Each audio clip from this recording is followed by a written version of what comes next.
Kita buka Kisah pasal yang ke-8. Sebentar lagi. Kisah pasal 8 ayat 4 sampai dengan ayat yang ke-25. Sambil menunggu ini ya, saya bacakan latar belakang dari Filipus. Demikian bunyi firman Tuhan. Kisah para Rasul pasal 8 ayat 4. Filipus di Samaria. Mereka yang tersebar itu menjelajah seluruh negeri itu sambil memberitakan Injil. Dan Filipus pergi ke suatu kota di Samaria dan memberitakan Mesias kepada orang-orang di situ. Ketika orang banyak itu mendengar pemberitaan Filipus dan melihat tanda-tanda yang diadakannya, mereka semua dengan bulat hati menerima apa yang diberitakannya. Nah, istilah bulat hati itu penting sekali. Yang ketujuh, sebab dari banyak orang yang kerasukan roh jahat, keluarlah roh-roh itu sambil berseru dengan suara keras, dan banyak juga orang lumpuh dan orang yang timpang yang disembuhkan. Maka sangatlah besar sukacita kota itu. Seorang yang bernama Simon telah sejak dahulu melakukan sihir di kota itu dan menakjubkan rakyat Samaria, serta berlagak seolah-olah ia seorang yang sangat penting. Semua orang besar kecil mengikuti dia dan berkata, orang ini adalah kuasa Allah yang terkenal sebagai kuasa besar. Dan mereka mengikutinya karena sudah lama ia menakjubkan mereka oleh perbuatan sihirnya. Ini Simon ya. Tetapi sekarang mereka percaya kepada Filipus yang memberitakan Injil tentang kerajaan Allah dan tentang nama Yesus Kristus, dan mereka memberi diri mereka dibaptis, baik laki-laki maupun perempuan. Nah, ini latar belakang ya. Ada satu penginjilan yang dipimpin oleh Filipus, salah satu dari diaken. Ya, kita harus ingat itu. Salah satu dari diaken. Ya. Nah, salah satu dari diaken itu, nah, di antaranya 7 diaken itu salah satunya bernama Filipus, ya, yang mati menjadi syahid itu bernama Stefanus. Jadi orang diaken zaman dulu itu orang-orang yang sangat bersemangat dalam mengabarkan Injil, karena gereja awal dalam sejarahnya ya. Nah, kita akan melihat itu. Oke, nah, kita akan bersama-sama melihat satu tayangan PowerPoint-nya ya.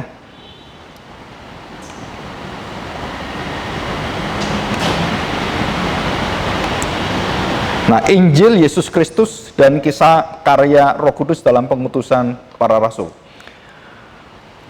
Kisah para rasul ini sebenarnya bukan para rasul yang menjadi aktornya. Tidak semua rasul. Hanya ada 2 rasul yang dituliskan di dalam kisah para rasul yang sangat dominan.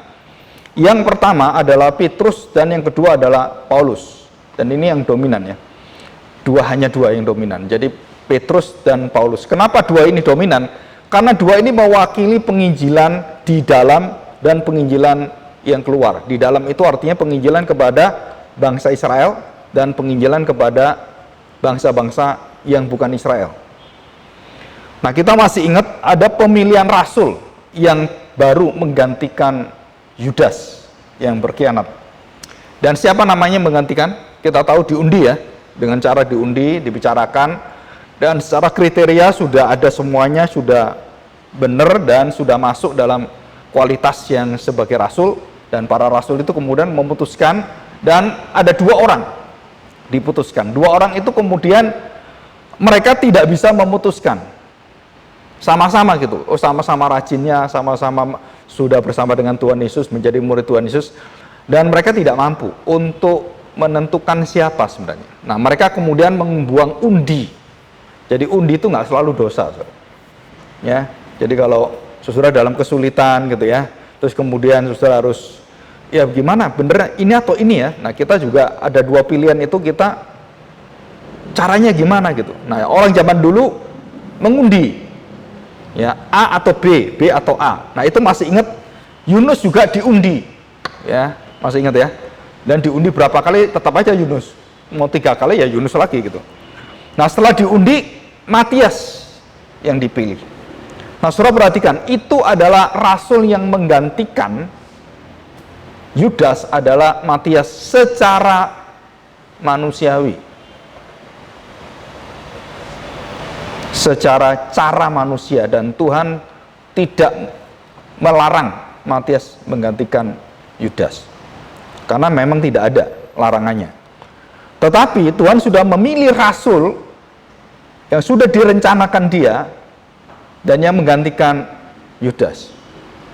Siapa, Saudara? Paulus. Jadi dari sisi manusia, dari sisi Allah, dan dua-dua ini berkarya untuk Tuhan. Jadi rasul yang ke-12 adalah rasul kembar. Loh, kok bisa Pak rasul kembar? Itu Alkitab. Saudara masih ingat berapa anak Yakub? 12, salah. Anak Yakub 13.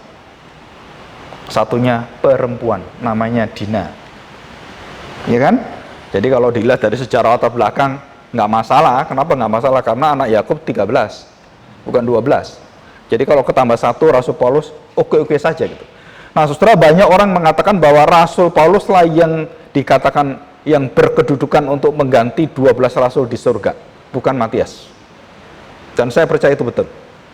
Dan seluruh profesor tafsiran Alkitab Perjanjian Baru, ya khususnya Profesor Billy dengan William Hendrickson, mereka mengatakan bahwa Pauluslah yang duduk 12 rasul, karena itu 12 orang ya, dan itu Paulus yang menggantikan Yudas, jadi bukan Matias, karena tidak ada 13 orang, dan itu Paulus. Nah, ini latar belakangnya ya. Nah, sekarang kita lihat fakta tulisan dari Kisah Para Rasul ditulis oleh Lukas. Boleh dikatakan Lukas itu dokter, penginjil, penulis sejarah, historian, dan juga dia seorang yang sangat teliti, detail, dan dia satu-satunya menuliskan banyak kota-kota yang ada di zaman itu, karena perjalanannya dari kota ke kota, kota ke kota. Nah, dari seluruh tulisan geografis dan ketepatan tulisan dari Lukas ini, itu menjadi patokan untuk mengetahui kota-kota zaman dahulu di luar daripada sejarah, dan itu mereka pakai patokannya Alkitab. Saudara harus tahu ini. Jadi untuk mengecek jalur Gaza itu apa, kota Gaza itu apa, terus jalur yang ada di dalam zaman dulu itu apa, nah mereka kembali ke Alkitab semua. Karena kita tahu bahwa Alkitab tidak ada salahnya, termasuk menuliskan arkeologi dan semua angka-angka itu tidak ada salahnya. Walaupun ada beberapa pengajar mengatakan bahwa itu bisa salah spell, bisa salah tulis. Dikatakan bahwa tidak ada salah, PLPB itu tidak ada salahnya. Kecuali dalam penerjemahan mungkin bisa salah. Tapi aslinya, awalnya tidak mungkin, karena itu adalah firman Allah, yaitu. Nah, saudara, apa yang menakjubkan beberapa fakta itu, saudara, Injil Lukas adalah Injil yang fokus temanya. Kalau Injil tadi, Injil Lukas, fokus temanya bagaimana Yesus hidup dari lahir sampai dia mati. Nah, sekarang bagaimana setelah dia bangkit dan Tuhan Yesus hidup, melahirkan gereja, menciptakan gereja yang baru, menciptakan Israel, tanda petik, yang asli. Nah, itu Injil Lukas bersambung ke Kisah Para Rasul. Jadi penulisnya sama, kata-katanya banyak yang sama, dan semua tata bahasanya, cirinya sama semua. Jadi pelayanan, kuasa pelayanan, pekerjaan Kristus dan pekerjaan Injil Kerajaan Allah. Setelah dia naik ke surga dan dia memberikan kepada gereja hak untuk memberitakan nama dia. Jadi fokusnya ke nama dia. Nah, saudara, kita pelajari sedikit aja. Penulis terbanyak, terpanjang di dalam Alkitab adalah Musa. Ini menurut tulisan beberapa tafsiran ya, tafsiran yang ada, dan itu benar. Dan itu sudah dites dengan komputer dan semuanya. Ya, Musa menuliskan 125.139 kata dalam bahasa Ibrani. Jadi orang nomor satu penulis Alkitab yang paling banyak, paling panjang adalah Musa. Kedua, Ezra. Nah, ini yang mengejutkan. Kenapa kok Ezra? Kok bukan Yeremia gitu? Nah, Yeremia tidak.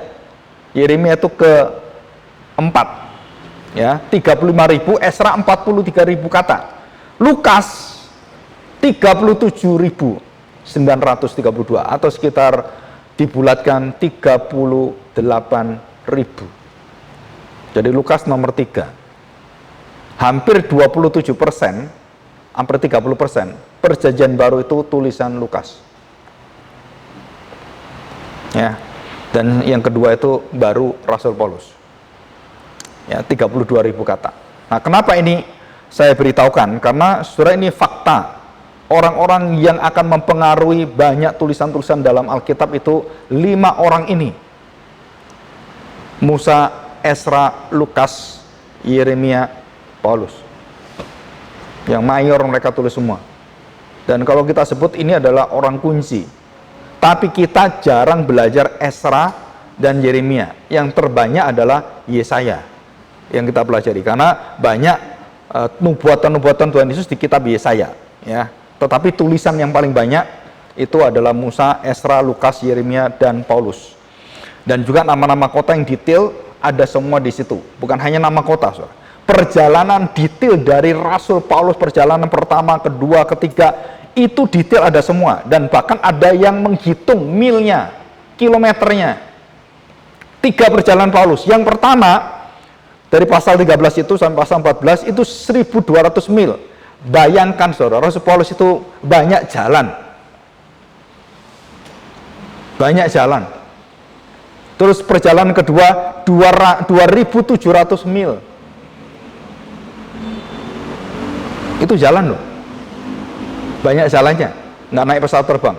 Terus 2.500 mil. Jadi total itu kira-kira ada berapa kira-kira? Hampir 7.000 mil. Berjalan. Perjalanan semua. Nah, saudara, ini satu kenyataan dan bagaimana berputarnya di sini itu dihitung semua. Oh, ini kota ini ke sini berapa gitu ya. Ini bukan orang iseng, saudara. Ini bukan iseng. Ini adalah ketelitian. Jadi yang dibayangkan adalah Lukas waktu menuliskan dari kota ke kota, dia kok tahu semua. Dia kok tahu dan dia kok memahami seluruh daripada perjalanan itu. Jadi Lukas itu lebih hebat daripada Google Map. Ya. Kenapa? Karena Google Map itu sudah ada penemuannya. Lukas itu enggak loh.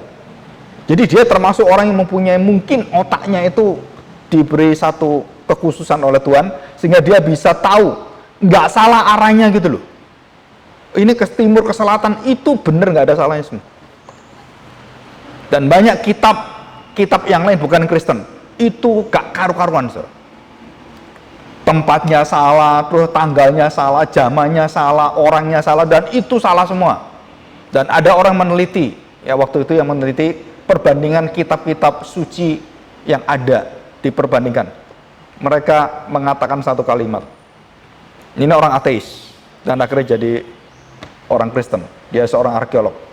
Dan dia mengatakan satu kalimat, hanya Alkitab begitu tepat dan tak terbantahkan seluruhnya, baik PL atau PB, semua dibuktikan dari arkeologi semua, dan tidak ada satu kesalahan pun.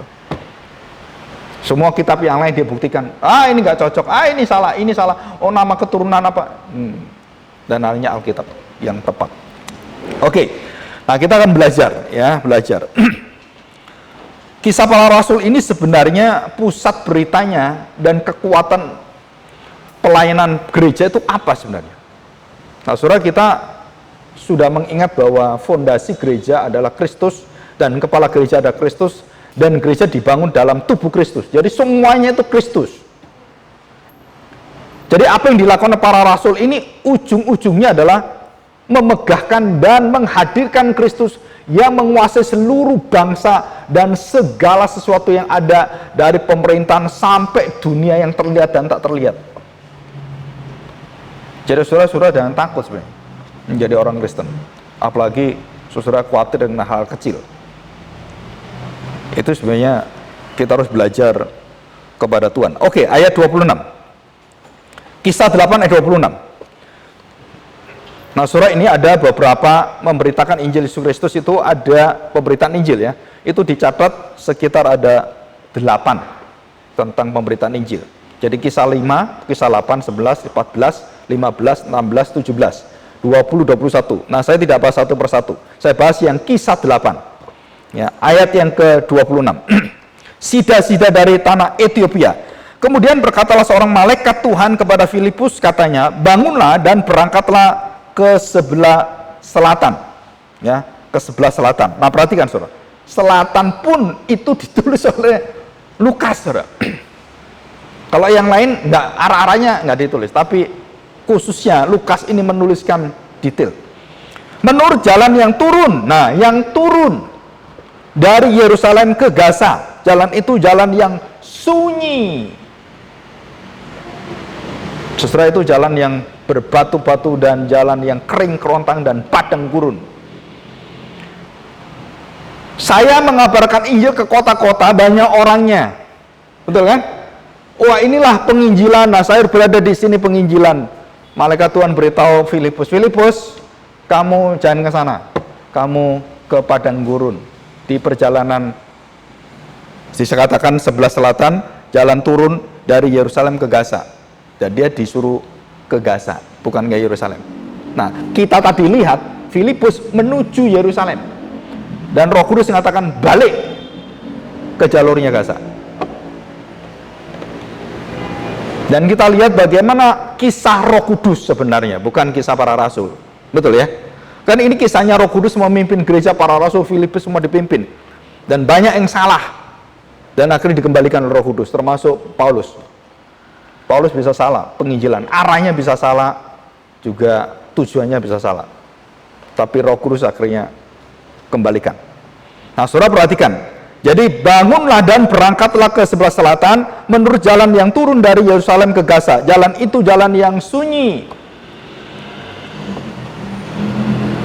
Saya pernah mendengar satu hamba Tuhan, pendeta mengatakan, kita kalau ngabarkan Injil itu yang banyak orangnya. Alkitab mengatakan jalan yang sunyi, nggak ada orangnya. Loh, yang benar mana, Pak? Dua-dua benar. Kamu dipimpin Tuhan kemana? Jadi jangan salahkan satu dua. Enggak. Kalau kamu dipimpin di jalan sunyi di padang gurun, kamu jalan ke sana.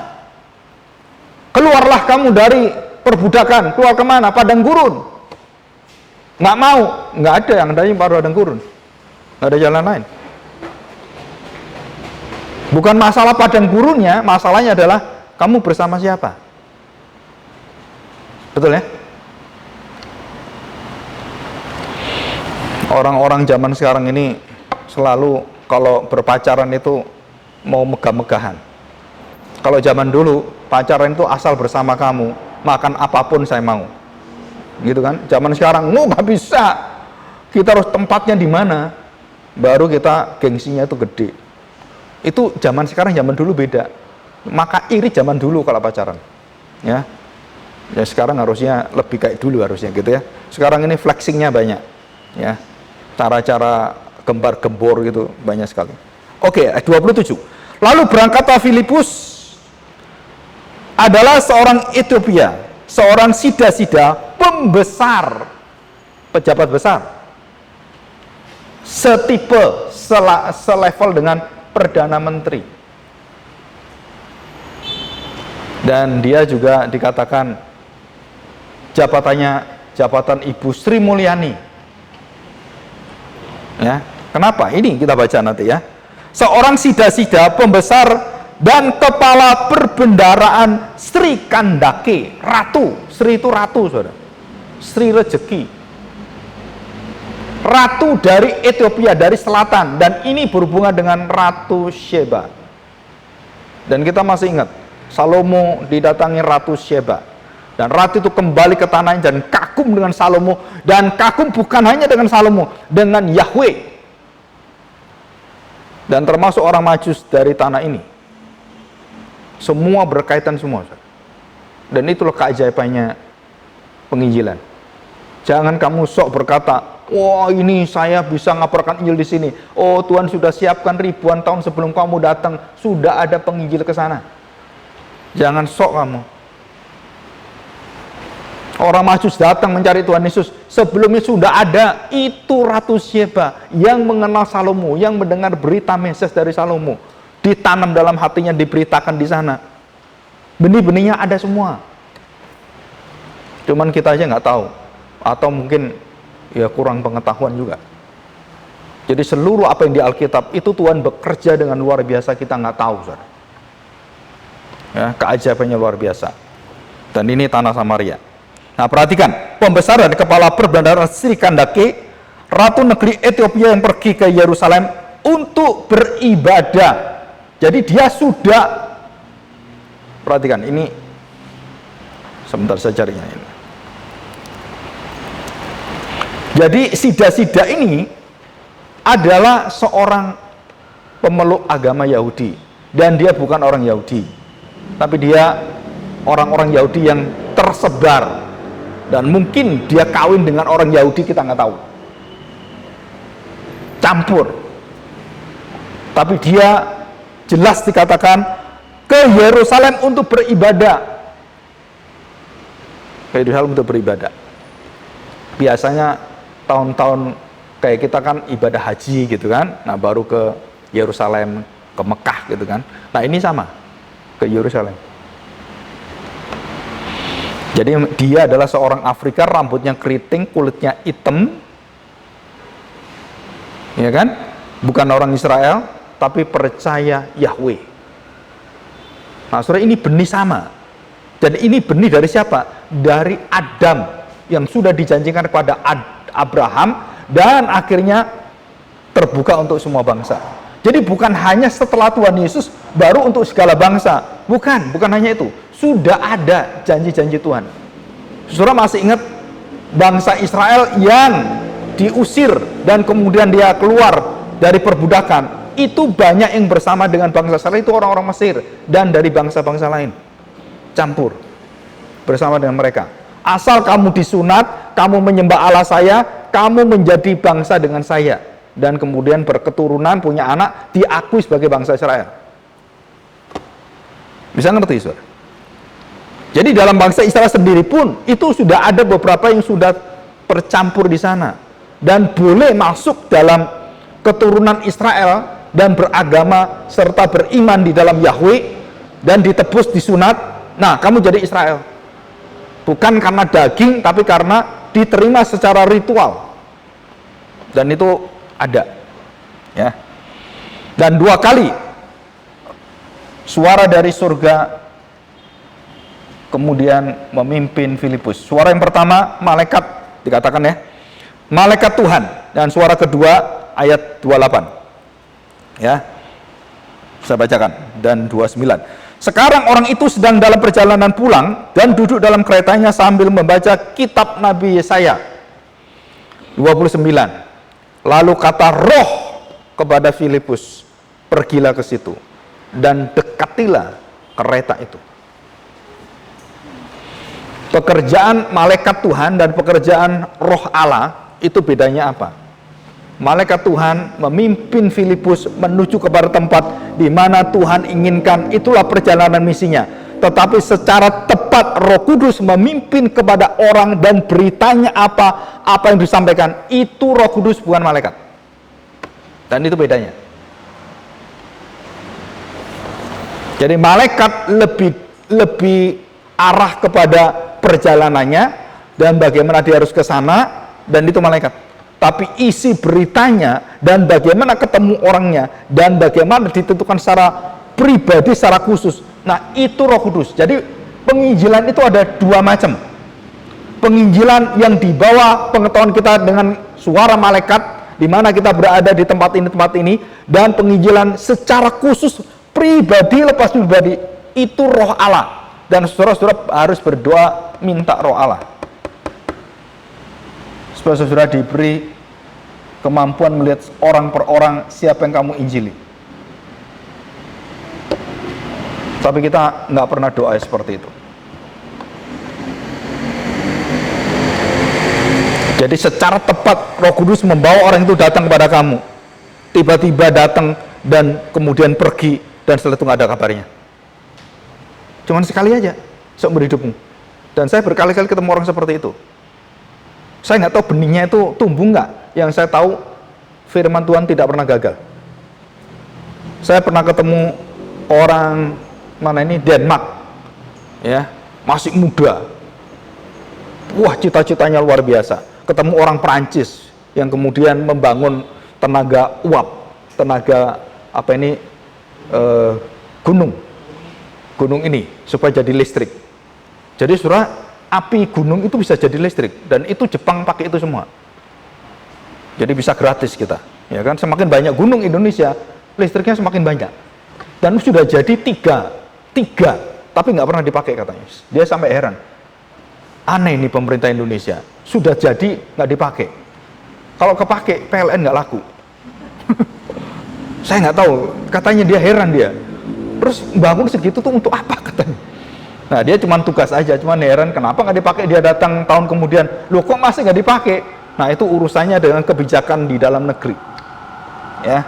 Nah, itu saya tahu. Nah, waktu saya bertemu orang-orang seperti ini, kesempatan memberitahukan, saya tanya tujuan hidupnya dia apa semuanya. Terus saya perkenalkan tentang, kamu kenal nggak who is Jesus? Oh, I know. Anak muda langsung kan, I know, but I don't care. Kaget saya, saudara. I know, but I don't care. Loh, kamu, are you Christian? Yes. Kenapa kamu kok don't care, katanya? Dan dia mengatakan, your Yesus tidak ada urusannya dengan saya.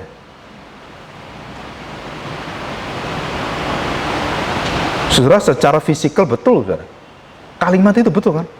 Yesus nggak ada urusan dengan saya mau apa-apa. Nggak ada, dia nggak pernah bicara saya, nggak pernah ngomong saya, nggak pernah apa-apa dengan saya. Masa bodoh dengan Tuhan Yesus? Loh, kamu percaya dia Tuhan Juru Selamat? Iya, ya karena saya, ya dari orang tua saya seperti itu. Saya don't care aja. Karena saya pernah berdoa waktu kecil, Tuhan Yesus nggak jawab saya. Nggak ada jawabannya semua. I don't care katanya. Jadi ateis tapi Kristen gitu, saudara. Tidak percaya Kristus, tapi dia lahir dan hidupnya di gereja dan keluarganya keluarga Kristen. Tapi dia, I don't care Christ. Terus saya beritahu ngomong. Sampai akhirnya pada puncaknya dia mengatakan kalimat, saudara tahu, pembuktian. Jadi pembuktiannya diserahkan ke saya. Kalau kamu bisa buktikan Yesus itu ada. Dia ngomong seperti itu. Saya ini mau cari jodoh nih. Saya kepingin orang Indonesia katanya. Nah, kalau sampai saya dapat jodoh, berarti Tuhan Yesus itu ada. Kalau sampai saya gak dapat jodoh orang Indonesia, jadi Tuhan Yesus gak ada. I don't care. Terus ditanya gini, kamu doakan saya? Saya beritahu, nggak perlu. Kenapa, Bu? I don't care. Kamu ngomong I don't care, kenapa kamu care sekarang suruh saya doa? Nggak, I don't care. Dia ngamuk-ngamuk. Oh, kamu itu pendeta, kok nggak mau doain saya? Loh ya, saya doain. Kamu kalau care gitu, saya doain. Kalau don't care gimana? Kamu sendiri nggak percaya, mau didoain buat apa saya doain? Saya beritahu, doa itu kamu percaya dulu, baru didoakan, baru benar. Nggak mau dia. Saudara, dia ingin ada seperti Filipus. Wah, suara Tuhan gitu. Dengar. Nah, banyak pendeta-pendeta ngajar. Saya mendengar suara Roh Kudus. Seperti Filipus gitu. Wah, ini khusus. Tetapi bukan penginjilan, bukan sesuatu yang berkaitan dengan memberitakan Kristus. Itu bukan suara Roh Kudus, itu suara roh setan. Semua suara yang dinamakan Roh Kudus yang tidak membawa orang datang pada Kristus, mendengar dan kemudian dibaptiskan, mengenal Kristus mati dan bangkitnya, so itu semua dari roh setan semua.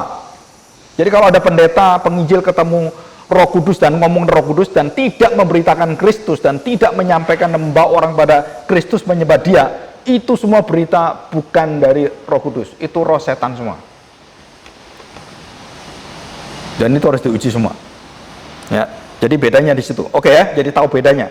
Malaikat itu memimpin, tidak maha tahu, tapi Roh Kudus maha tahu, dan siapa yang mencari dalam hatinya Kristus itu dan menanyakan, Roh Kudus tahu. dan itulah yang dibawa oleh Roh Kudus supaya dilayani oleh Filipus. Setelah pelayanan-pelayanan seperti ini sebenarnya kalau kita lihat itu pelayanan-pelayanan yang khusus, yang sangat khusus. Yang pelayanan ini disebut oleh para pemuritan disebut sebagai pemuritan. Kalau saya itu bukan pemuritan. Banyak orang mengatakan, oh ini pemuritan dibimbing. Bukan, saudara. Ini bukan pemuritan seperti konsep yang kita sekarang pemuritan. Bukan, saudara. Saudara banyak salah ngerti karena apa? Kita senang pemuritan, terus kita perkosa Alkitab. Oh